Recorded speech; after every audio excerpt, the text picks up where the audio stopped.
అలాగే మా ప్రతినిధి పెద్దీష్ కూడా మనకి లైవ్ లో కనిపిస్తున్నారు వరంగల్ జిల్లాకు సంబంధించిన అప్డేట్స్ తో.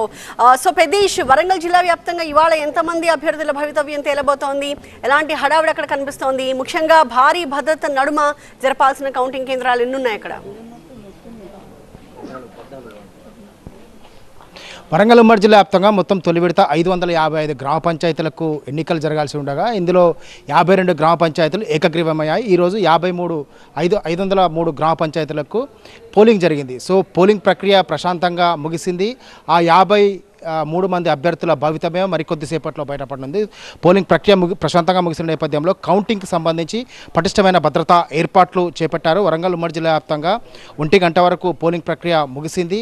మొత్తం 84% పోలింగ్ పర్సంటేజ్ నమోదైంది. సో పోలింగ్ ప్రశాంతంగా ముగిసిన నేపథ్యంలో అధికార యంత్రాంగం కౌంటింగ్కి సంబంధించిన ఏర్పాట్లు చేశారు. సో ఇక్కడ వరంగల్ జిల్లా కలెక్టర్ సత్యశారదేవి గారు ఇక్కడ ఒక కౌంటింగ్ కేంద్రం వద్ద పరిశీలిస్తారు. మేడం, కౌంటింగ్ ఏర్పాట్లు ఎట్లా జరుగుతున్నాయి?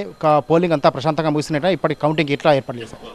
పోలింగ్ ప్రశాంతంగా ముగిసిందండి. వరంగల్ జిల్లాలో 1 గంట వరకు మనకి 85% పోలింగ్ అనేది నమోదైంది. ఇప్పుడు ఫైనల్ ఫిగర్స్ అనేవి ఇప్పుడు ఫర్మప్ అవుతున్నాయి. 2 గంటలకి మనము కౌంటింగ్ అనేది స్టార్ట్ చేసాము. ఎవరైతే పోలింగ్ స్టాఫ్ ఉన్నారో వాళ్ళ నుంచే కౌంటింగ్ స్టాఫ్ని డ్రా చేసి మనం ఇక్కడ కౌంటింగ్ అనేది స్టార్ట్ చేయడం జరిగింది. అండ్ వార్డ్స్కి సంబంధించి మనం మాట్లాడితే రెండు నుంచి 3 వార్డ్స్తో మినిమం అనుకుంటే 14 వార్డ్స్ మ్యాక్సిమం మనకి ఉన్నాయి. సో వీటిలలో ఫస్ట్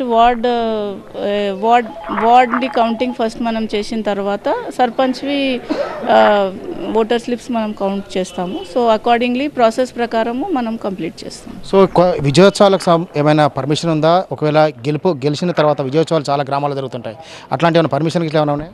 లేదు, మనకి ఇప్పుడు ఫేజ్ 1లోనే ఉన్నాం కాబట్టి విజయోత్సవం చేసేదానికి ఎలాంటి పర్మిషన్ లేదు. Because model code of conduct ఇంకా ఫోర్స్లోనే ఉంది. అది ప్రతి ఒక్క అభ్యర్థికి ఇప్పుడు ఎవరైతే గెలుస్తారో వాళ్ళకి మనము ఆర్ఓ గారి ద్వారా చెప్పించడం జరుగుతుంది. వాళ్ళు సెలబ్రేషన్ చేసుకునేది ఏదైనా ఉంటే కోడ్ ముగిసిన తర్వాతనే చేసుకోవాలి అనేది చెప్తున్నాం. సో కౌంటింగ్ సంబంధించి తొలి ఫలితం ఎప్పటివరకు వచ్చే అవకాశం ఉంది? కౌంటింగ్ ఏ విధంగా ఉంటుంది? ఫస్ట్ వార్డు సభ్యులు బయటకు వస్తాయా? ఏ విధంగా జరుగుతుంది? ఫస్ట్ మనకి గ్రామ పంచాయత్ వారీగా మనము కంప్లీట్ చేస్తే హోలిస్టిక్గా ఉంటుంది అనుకుంటున్నాం.